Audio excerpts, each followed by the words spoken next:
Good morning, children. Today is your EVS turn. So, children, let's start chapter number 3, A Day with Nandu. Okay, so it is a story of an elephant. Nandu है इसका name, इसकी story है.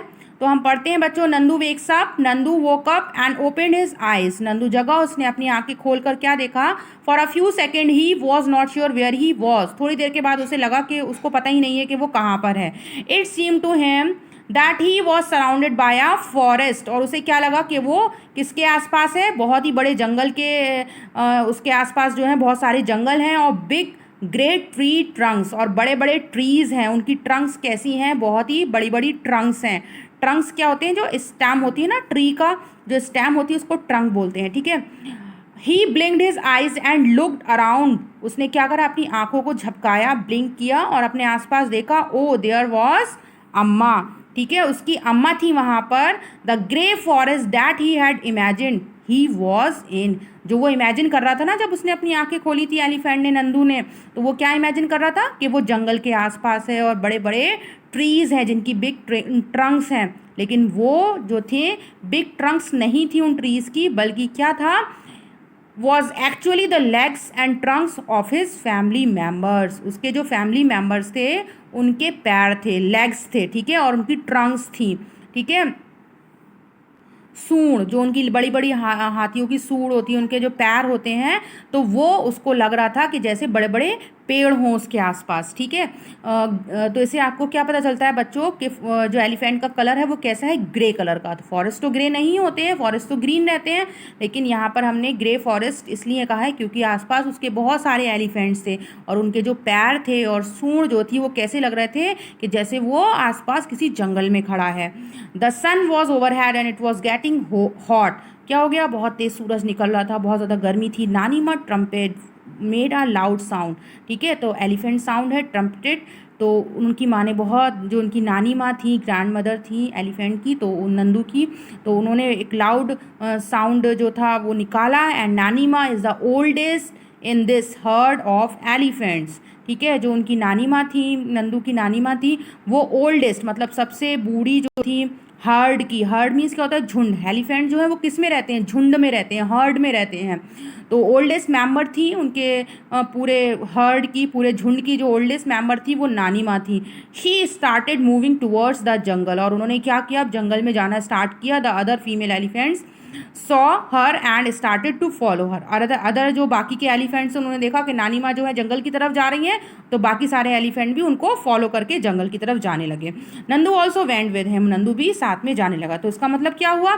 जो oldest elephant होता है ना, female elephant, मैंने बच्चों आपको एक्टिविटी में भी एक्सप्लेन किया था, वो उनकी जो लीडर होती हैं. ठीक है, ओल्डेस्ट फीमेल एलिफेंट जो होते हैं एलिफेंट के हर्ड की लीडर होती हैं. ठीक है, अब नेक्स्ट हम पढ़ते हैं open page number 22. When they reached the jungle, जब वो जंगल में पहुंच गए, the members of the herd started spreading out. Each member went to eat her favorite leaves and twigs. After they had eaten, the herd moved towards the river. The baby elephant enjoyed playing in the water. The mother lay down in the water and mud on the river bank. क्या हुआ? जब वो जंगल में पहुंच गए तो उनके जितने भी फैमिली मेम्बर्स थे वो आपस में क्या हो गए? एकदम बिखर गए. जंगल में ही रहते हैं एलिफेंट, तो वो आप इधर उधर जो होते स्प्रेड हो गए, बिखर गए. और क्या किया? कोई मेंबर जो था उनके फैमिली का, वो अपनी फेवरेट लीव्स, एलिफेंट जो हैं वो लीव्स खाते हैं, ट्विग्स खाते हैं, जो झाड़ियाँ होती हैं, टहनियाँ होती हैं, एलिफेंट्स खाते हैं. और कुछ एलिफेंट्स जो हैं वो खाने के बाद क्या, पानी में चले गए, रिवर में चले गए. और जो बेबी एलिफेंट है वो पानी में बहुत इंजॉय करता है, क्योंकि एलिफेंट्स को जो है वो अपनी स्किन को कूल रखने के लिए मड में और पानी में खेलना बहुत पसंद होता है. ठीक है, नेक्स्ट हम पढ़ते हैं. Do you know that an adult elephant can eat more than 100 kilograms of leaves and twigs in one day. आपको मालूम है बच्चों कि एक एडल्ट एलिफेंट जो होता है वो पूरे दिन में 100 किलोग्राम से भी ज़्यादा लीव्स और ट्विग्स खाता है एक दिन में. Elephants do not rest very much. बहुत लंबे टाइम तक वो आराम नहीं करते हैं elephant. They sleep for only 2 to 4 hours in a day. वो दिन में 2 से 4 घंटे ही सोते हैं. Elephants love to play with mud and water. और एलिफेंट्स को मड में, मिट्टी में और पानी में खेलना बहुत पसंद होता है. The mud keeps their skin cool. क्योंकि मिट्टी जो ठंडी होती है उससे उनकी स्किन कैसी रहती रहती है? ठंडी ठंडी, कूल कूल रहती है। Their big ears also work like fans, और उनके बड़े बड़े कान जो हैं वो किसकी तरह काम करते हैं? फैंस की तरह काम करते हैं। ठीक है, हमने प्रीवियस चैप्टर्स में भी पढ़ा था कि एलिफेंट्स के कान कैसे होते हैं? ईयर्स फैंस की तरह होते हैं। The elephants flap these two keep themselves cool, और एलिफेंट्स क्या करते हैं? उसको फ्लैप करते हैं। ठीक है, जैसे पंखा झलते हैं ना, तो अपने आप को कूल रखने के लिए वो उसको फ्लैप करते हैं अपने ईयर्स को। Now let's do some question and answers. Nandu is only 3 months old but he weighs 200 kilograms। What is your weight? Nandu जो है वो सिर्फ 3 महीने का है और उसका वेट कितना है? 200 kilograms। अगर आपसे कोई पूछेगा एक बेबी एलिफेंट 3 month का अगर एलिफेंट है तो उसका वेट कितना हो सकता है? 200 kilograms। ठीक है, व्हाट इज़ योर वेट? आपको अपना वेट लिखना है। माई वेट इज़ 25 kg आप लिख सकते हो। जितना भी आपका वेट है 25-30 kg तो आप यहाँ लिख सकते हो।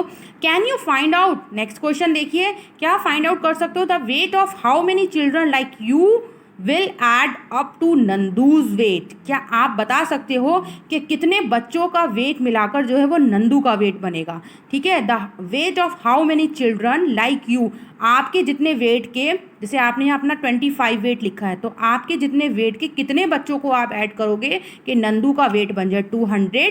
तो आप यहाँ पर अगर 25 यहाँ पर देखोगे, अगर 8 बच्चों को लेते हो, अगर 25 kg के अपने वेट के अगर 8 बच्चे लेते हो, 8 children of my weight will add up to Nandu's weight, तो वो नंदू के वेट के बराबर होगा। ओके, तो ये एक्टिविटी बच्चों आपको EVS बुक में ही करना है।